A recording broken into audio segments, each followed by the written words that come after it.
আমাদের রান্না প্রায় হয়ে গেছে। দেখেন কত সুন্দর একটা কালার এসেছে, দেখতে খুব ভালো লাগতেছে।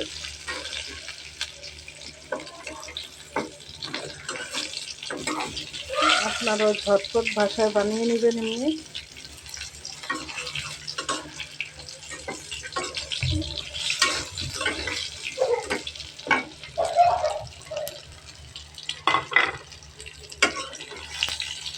এখন আমি নামিয়ে নেব।